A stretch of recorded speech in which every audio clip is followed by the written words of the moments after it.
As mulheres são a maioria entre os que ainda não definiram em quem votar na disputa presidencial desse ano. De acordo com a pesquisa Genial Quest, as mulheres correspondem a quase 2/3 do eleitorado indeciso. E é para falar sobre esse assunto que a gente vai conversar com a cientista política Deise Chiocari.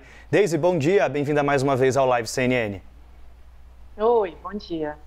Deise, alguma justificativa para as mulheres serem as mais indecisas? Nossa, tem muitas, Daniel. A política ela não é feita para mulheres, né? A gente vê o que acontece quando mulheres tentam tomar espaços de poder na política, né? Eu diria até que a política com mulheres ela é perversa. Nos últimos anos, aqui no Brasil também, a gente tem visto tanta corrupção e a política sempre ligada a temas tão sujos que afastam o eleitorado. E as mulheres, entre vários outros fatores, elas têm a dupla jornada, tem o trabalho, tem que cuidar dos filhos, isso acaba afastando de um assunto que já não é atrativo, né? Agora, Deise, como que as campanhas têm que olhar para o eleitorado feminino, né? O eleitorado feminino que é o maior, né? A maioria aqui do país. Tem que olhar com um olhar atento, né? Até porque as mulheres, como a gente destacou aí, são as mais indecisas até agora. É um trabalho muito difícil e muito longo a ser feito. Primeiro de tudo, tem que ter o mesmo espaço de representatividade. Tem um estudo da ONU Mulheres, que ele é muito representativo, que ele fala que 82% das mulheres em espaços políticos, elas já sofreram violência psicológica.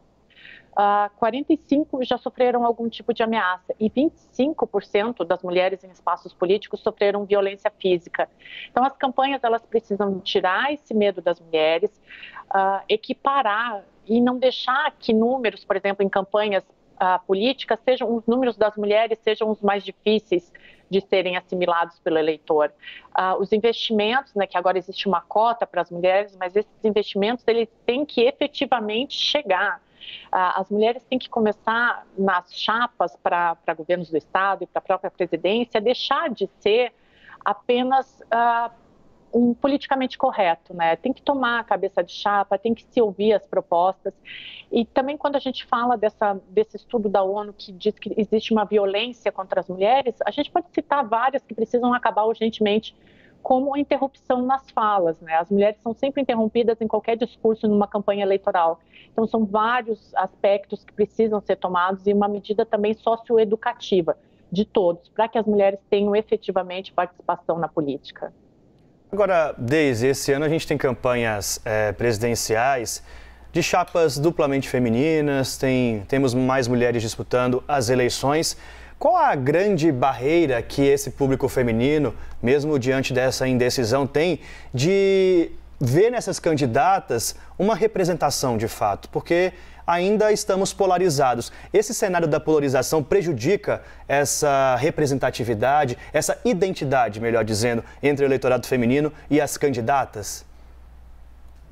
Prejudica, tem vários pontos aí, Daniel. Por exemplo, a Simone Tebet, vou dar o exemplo dela aqui. Mas a Simone começou numa chapa, uma coligação que já começou rachada. O próprio partido dela apoia o ex-presidente Lula em 11 estados. Então, nenhum partido está cacifando a candidatura dela. Né? Tem as outras coligações que tem mulheres e tem mulheres na presidência e na vice-presidência, elas não têm, de novo, o apoio dos partidos. A impressão que dá é que é muito do politicamente correto. Isso acaba afetando essas candidaturas, né? Quando tu sai para uma candidatura, efetivamente, nem os teus pares te apoiam, né? Então é tudo muito de fachada, isso precisa ser mudado.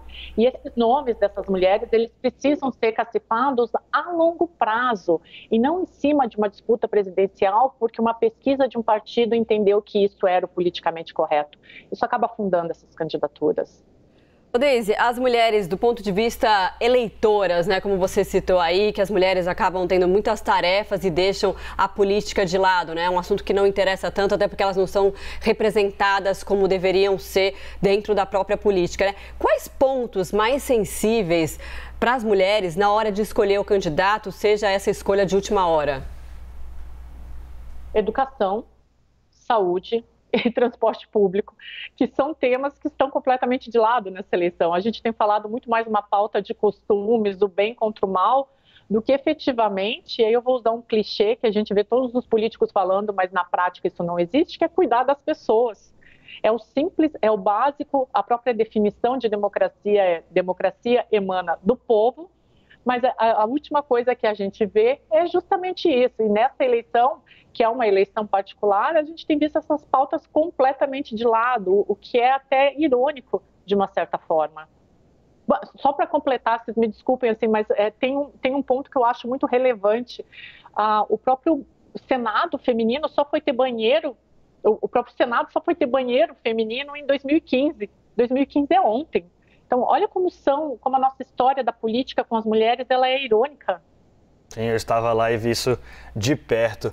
Ô, Deise, quando a gente fala também no eleitorado feminino, não dá para unificar esse eleitorado, né? Há várias...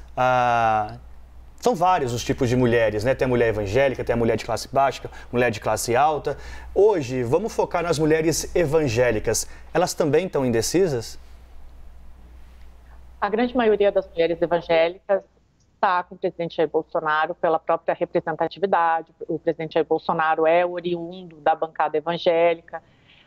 Elas são chefes de família, tem mais o fator do Auxílio Brasil. É claro que existe a indecisão, mas a maior parte delas, justamente por essa luta do bem contra o mal, de católicos contra evangélicos, ela está mais definida com o presidente Jair Bolsonaro, porque tem a narrativa nessa disputa eleitoral, ela tem evidenciado muito o surgimento da esquerda com as comunidades eclesiais de base e na própria religião católica, e da direita, representada pelo Bolsonaro, como um sistema surgido das igrejas evangélicas. Então, essa luta do bem contra o mal, ela acaba fazendo com que a maioria das mulheres evangélicas vote sim com Bolsonaro. É como se o ex-presidente Lula fosse o antagonista delas, né? Numa narrativa que eles mesmos criaram, né? Agora, Deise, não sei se você concorda comigo, talvez pequenos gestos de políticos possam representar um afastamento daquele candidato com a mulher, né? Então, às vezes, não é nem tanto o programa de governo, mas como ele trata uma mulher. E aí, a partir desse momento em que as campanhas começam a trazer as esposas para as campanhas, no caso do presidente Bolsonaro, que começa agora a utilizar a imagem da primeira-dama Michele da sua campanha, o próprio ex-presidente Lula, que casou, também tem um gesto simbólico nisso, né? O carinho, o amor. Essas coisas têm um peso grande para a mulher, você acha? Tem um peso, ainda mais numa política muito machista como a nossa, né? Onde a mulher ela é colocada, relegada a quinto plano. Isso tem peso, sim. A gente viu na primeira semana de campanha desse ano que o presidente Jair Bolsonaro foi a Minas Gerais com a esposa e a esposa foi ovacionada, né? Tanto os candidatos entendem esse movimento e eles mesmos colocam as mulheres porque dá uma sensação de representatividade. É como a gente se olhar num programa de televisão e se sentir representado na política, isso acontece também. Como acontece o contrário. Agora, em 45 dias, com esse tempo tão curto de eleição, qualquer gesto, qualquer fala importa. E a gente tem visto alguns candidatos derrapando nessas falas, né? E aí afastando um público feminino. A gente tem que lembrar daquela eleição, vocês me perdoem, eu não recordo o ano agora, mas teve uma eleição em que o Ciro Gomes sofreu uma grande derrocada por ter falado que a esposa dele na época, a Patrícia Pilar, não teria lá grandes atributos, né? Só serviria para dormir com ele. Isso foi um dos grandes motivos da derrocada do Ciro. Então, as mulheres importam, mas o problema é como que eles colocam essas mulheres na disputa. Esse ano, em 2022, eu acredito que Sudeste, as igrejas e as mulheres serão os definidores do voto. Você vê, essa fala, isso que você citou do Ciro com a Patrícia Pilar, 2002, 20 anos depois, Obrigada. A gente ainda está aqui conversando sobre esse assunto, falando sobre isso. A posse, né, do ministro Alexandre de Moraes, a gente viu a bancada completamente formada por homens brancos, pela dificuldade de representação. Quando a gente olha para o Congresso, Deise, há uma expectativa de maior participação de mulheres parlamentares na próxima legislatura? Não há não. As mulheres são subrepresentadas no Congresso. Quando elas têm algum destaque ou quando elas conseguem algum espaço, tomar algum espaço de poder, esse espaço normalmente ele é delegado vocês acompanham Brasília, as comissões, qualquer representatividade na Câmara, ela é muito ligada a Comissão Social, a Comissão de Educação, elas nunca conseguem chegar efetivamente nos grandes espaços de poder, como a Comissão Mista de Orçamento, né? A gente viu recentemente a Flávia Arruda ser a primeira mulher a assumir a Comissão Mista de Orçamento. Que é inédito isso. As mulheres normalmente são relegadas a segundo plano, e quando elas tentam tomar espaços de poder, a gente sabe o que acontece. Eu não acredito, pelo que eu tenho acompanhado, que essa eleição agora vai mudar alguma coisa. As mulheres devem continuar subrepresentadas, até porque eu aposto que o ano que vem a gente vai ter de novo um congresso conservador, e nesse congresso conservador as mulheres não têm essa representatividade toda. É isso que tem acontecido nos últimos anos, desde 2014, quando foi eleito o congresso mais conservador da nossa história, e eu acredito que, infelizmente, essa história deva se repetir pelos moldes que a gente tem visto nessas eleições. É impressionante, né? E a gente vê como tem uma barreira gigante ainda para a gente vencer. Deise, sempre muito bom falar com você. Deise Chiocari, cientista política. Obrigada e até uma próxima. Imagina, até a próxima.